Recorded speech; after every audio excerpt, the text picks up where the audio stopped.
salud para todos, nuestra querida Aide, que siempre nos falta. Y le pusimos una misión esta semana de que queremos que hablara de la estructura, cómo funciona y cómo deberían de funcionar las unidades de atención primaria. Espérate, que Aide trajo de una fruta de viejo.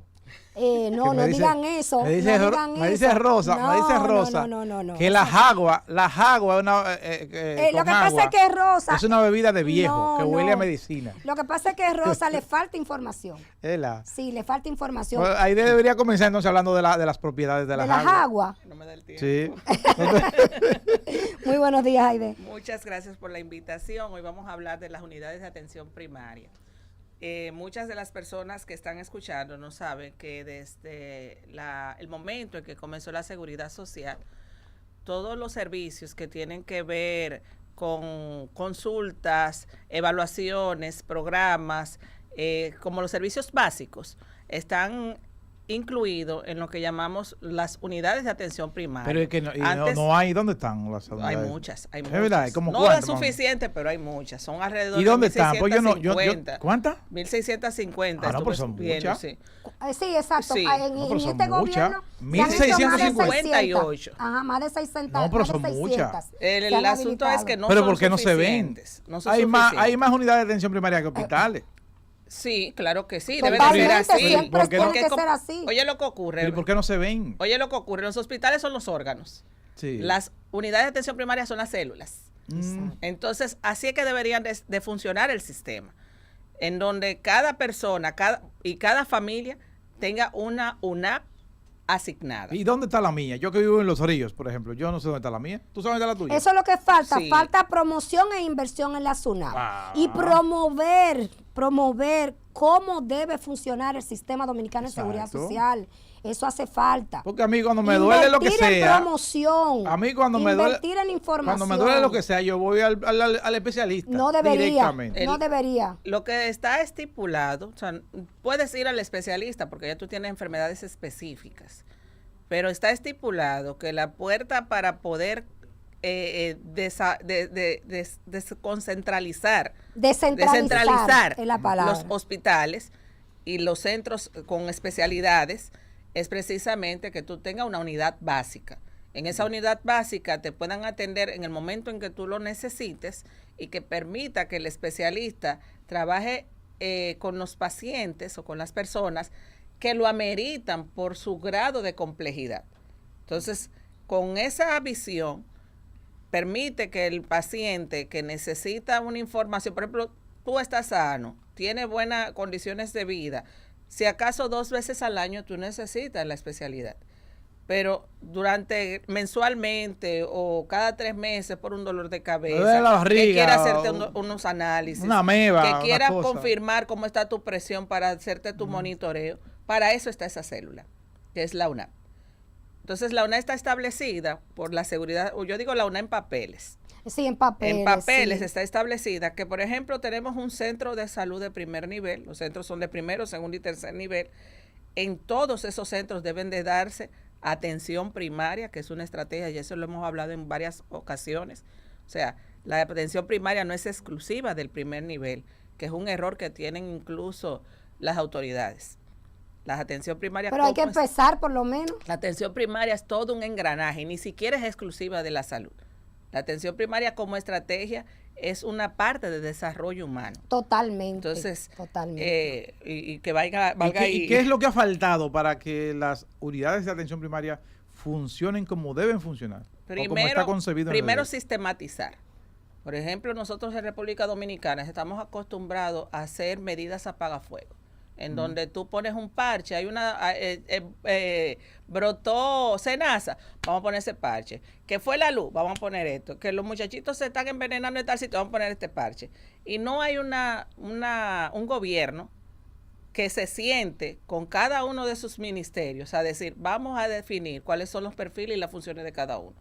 No es posible que salud la tenga, que haya médicos en salud, o sea, como salud como rectora, que haya médicos que estén en el Ministerio de Educación, en los congresos, en los ayuntamientos, Si es la rectora y los que conocen de eso, cómprame ese servicio, Exacto. tú como ministerio. Claro. Pero no, ni siquiera haría falta que te compre el servicio si la seguridad social funcionara. Asignarlo. Eso ni siquiera haría falta. ¿Por qué? Porque el empleado que está en el Senado sabe cuál es su unidad de atención primaria y tiene su seguridad social para pagar cualquier tipo de asistencia que necesite. Así que no tendría que tener el Senado un plan médico exclusivo para su gente, o un médico sentado ahí. Si supiera, mira, yo tuve la oportunidad en un tiempo, por 9 meses, de ser médico ahí en el Congreso.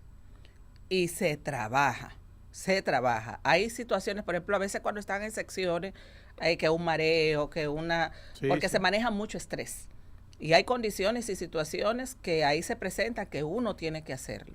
O sea, es importante porque la cantidad de personas que fluye en ese espacio amerita tener por lo menos una Pero atención. que lo asigne salud, es lo que tú dices. Sí, sí, lo amerita. Igual que en las escuelas.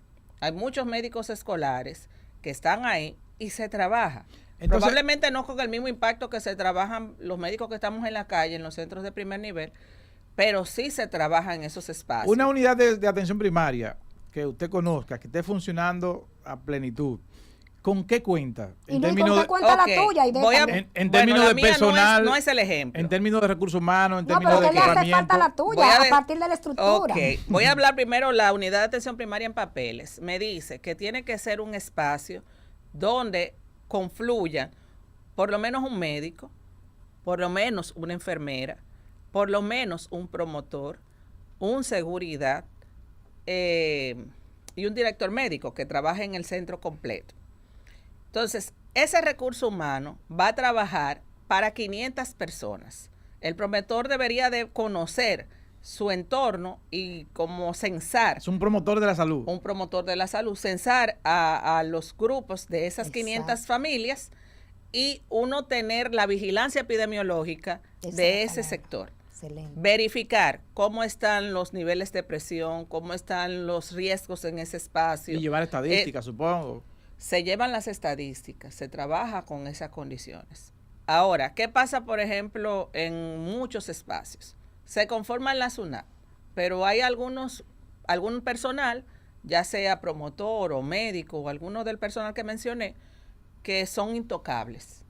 Entonces, no hacen el trabajo y no lo puedo cancelar. No hacen el trabajo, se le denuncia, se le vive diciendo, por ejemplo, a los supervisores, mira, aquí se me está cayendo tal turno.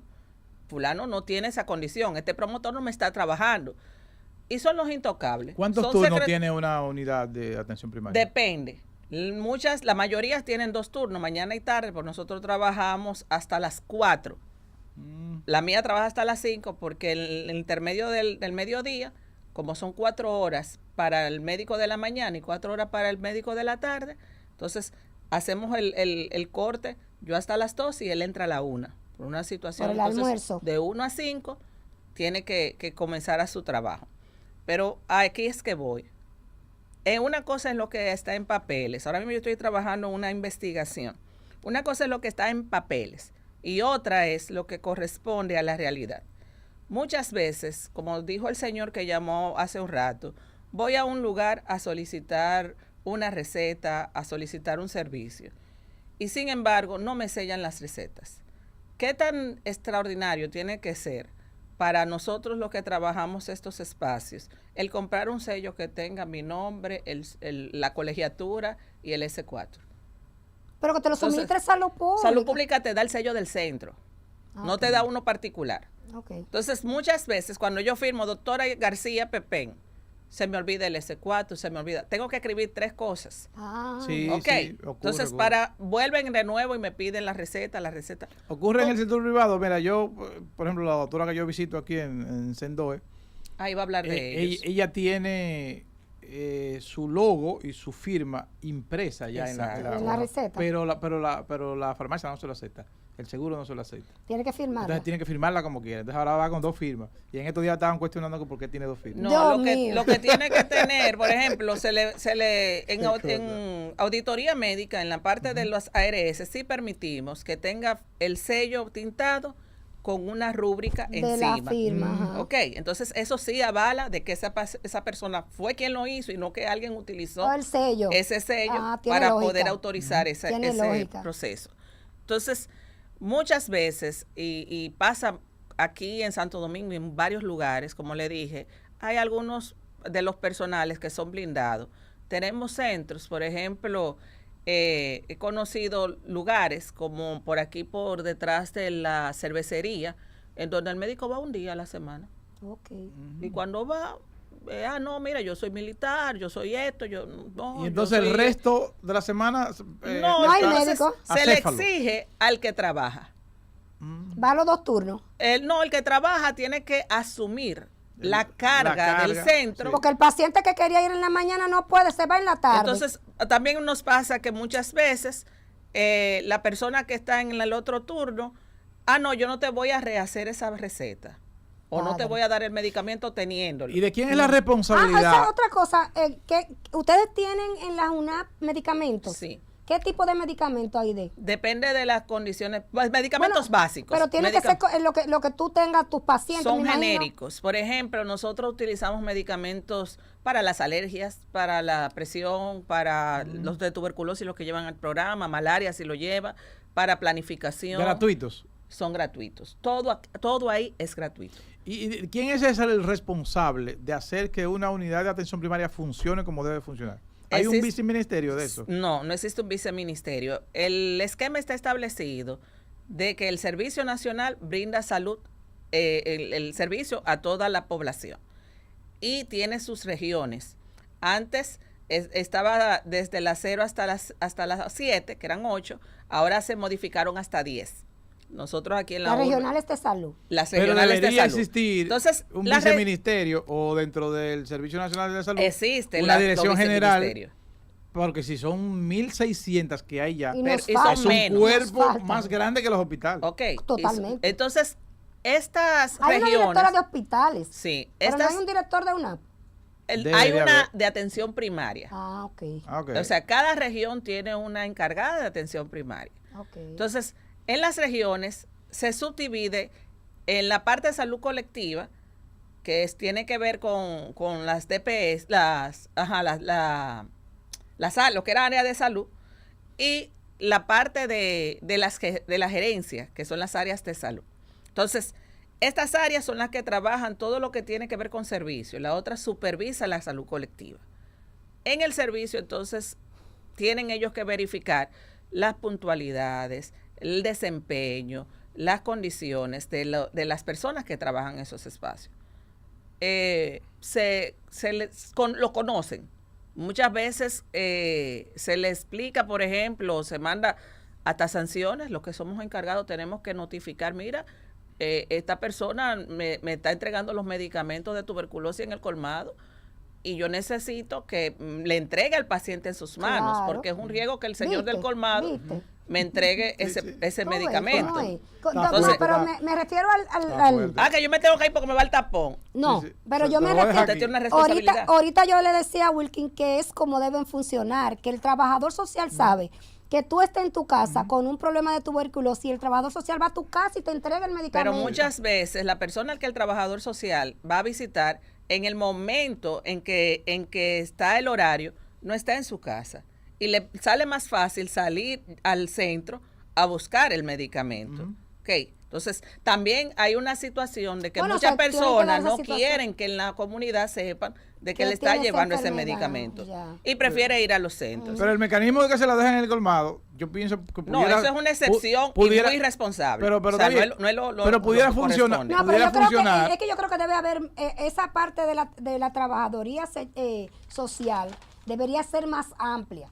Porque tú hablabas de que inicialmente 500 familias, ¿verdad? Sí. 500 familias. De 500 a 700. Por unidad. Un trabajador social para 700 familias es una carga de trabajo muy alta. Y, por ejemplo, también ocurre que en papeles, las unidades de atención primaria, y recuerdo mucho al profesor Suazo, Alexander Suazo, que era encargado de atención primaria en el ministerio antes de la disgregación, que él nos decía a nosotros, señores, hay que brindarle el servicio a los pacientes no importa cómo sea. Claro. Y yo recuerdo, por ejemplo, hace un tiempo que nosotros en el centro donde yo trabajábamos, sacábamos las muestras y la mandábamos con un motorista en una loncherita para que lo procesaran en el hospital. Pero ahí esas personas tenían un servicio. Entonces, las unidades de atención primaria y los centros deben de ser, ustedes han visto en Estados Unidos, que tú vas a un centro y ahí te hacen el Sendoy, por ejemplo, que estuviste hablando ahora. Ahí te sacan las muestras básicas de sangre, orina y heces fecales, una radiografía y una sonografía. Debe de existir ese servicio en los centros básicos, porque lo que estamos hablando precisamente es de concentrar y de mejorar la condición. ¿Y las unidades de atención primaria solamente funcionan en los barrios pobres o están en clase media alta también? Tú hablaste de una, por ejemplo, que es privada. Pero hay una en la punto médico también es una unidad de atención primaria. Pero hay una en Piantini, pero ¿quiénes acceden? No sé cómo funciona esa. ¿Pero quiénes acceden? Por ejemplo. Las personas van. Por ejemplo, la que yo estoy es un barrio y supuestamente son pobres. Pero los negociantes y los profesores del área de ahí de la 20, que son personas, que, por ejemplo, de Villa Consuelo. Que van a trabajar al área. Van. Sí, pero van a esos espacios. Son desranillados igual. Pero son desranillados igual. No. Son personas incluso con condiciones económicas y socioeconómicas de buenas condiciones. Pero mira, por ejemplo, Wilkie, sí, claro. En Piantini. Los ventaneros, por ejemplo. Exacto, mucho dinero. Tienen dinero y muchos de los negocios que tú conoces que están aquí en el Naco, en la Esperilla, ellos también tienen sus propios negocios acá también. En un espacio con menos la que está en Piantini, ¿quiénes van la que están en Piantini? Dime tú, hay una en Piantini, para yo entenderlo. ¿Y quiénes van ahí? Yo honestamente no sé cómo funciona, pero está ahí.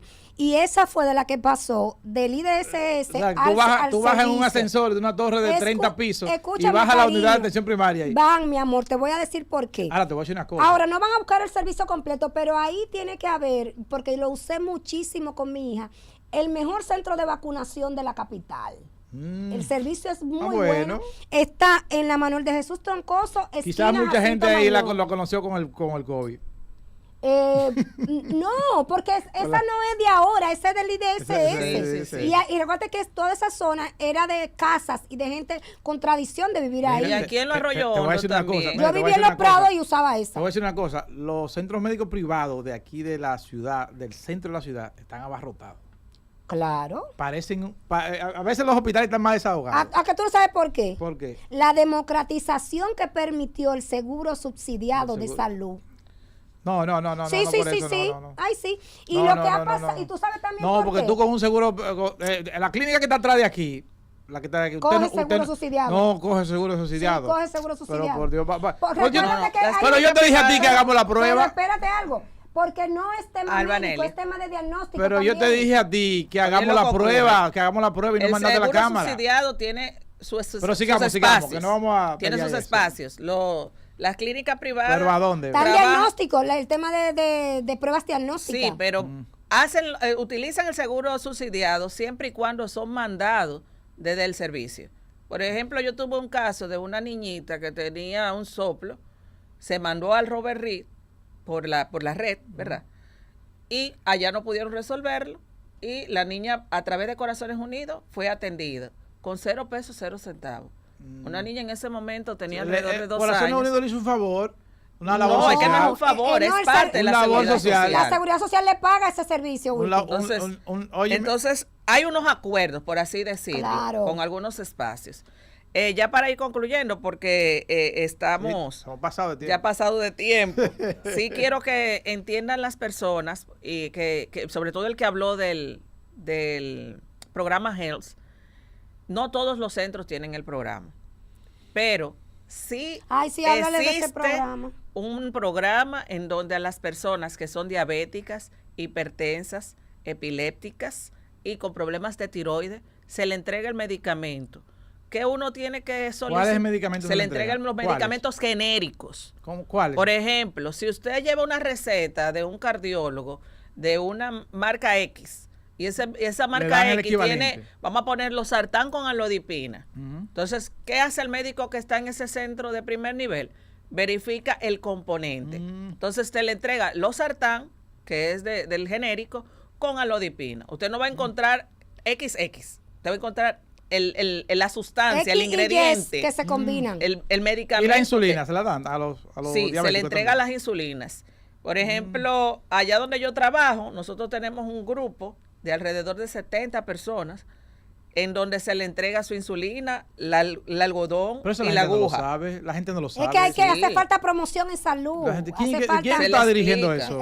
A nivel Mario Lama. Sí. No, pero Mario debe invertir en eso. Vamos a orientar a la gente ahí. Lo que pasa es que muchas veces las informaciones se diluyen en cuanto a la cantidad de informaciones que hay en el medio.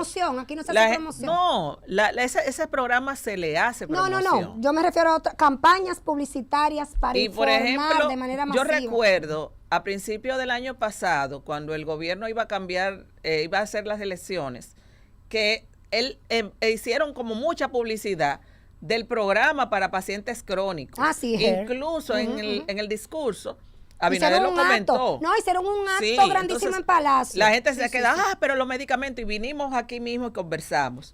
Y Adolfo habló hace un par de semanas. ¿Qué ocurre? Que aquí voy a tirarle un poquito el venenito, que muchas veces nosotros tenemos, por ejemplo en mi centro tenemos entre 60 y 70 pacientes. Algunos que usan, vamos a poner el medicamento nifedipina, qué sé yo. Y yo pido 400 nifedipinas para entregarlo. Para entregar. Me entregan 100. No. Me entregan 100. Entonces, se me queda un grupo que está esperando ese medicamento para poder entregárselo. ¿Cómo accede la gente al programa ID? Mira, es muy fácil. Usted busca su carta de SENASA o su carné, o busca en internet a qué unidad usted pertenece y va a ese lugar y lo solicita. Buenísimo. Si no se le entrega, llame a SENASA, porque SENASA entonces le solicita al servicio o a la gerencia donde usted pertenece que le entreguen esos medicamentos. Buenísimo. Entonces, di la información correcta, ¿viste? A los pacientes también que tienen trastornos mentales tienen ese beneficio también. O sea que busquen las informaciones, soliciten. Hay un área de servicio al cliente en cada una de las ARS. Antes de usted salir a dar pata y caminar en la calle, investigue con el servicio al cliente qué yo puedo hacer, cómo lo puedo hacer y dónde lo puedo hacer. Vamos a hacer la pausa. Muchísimas gracias, Aide. Tú tienes que venir toda la semana a hablar de eso. Feliz día.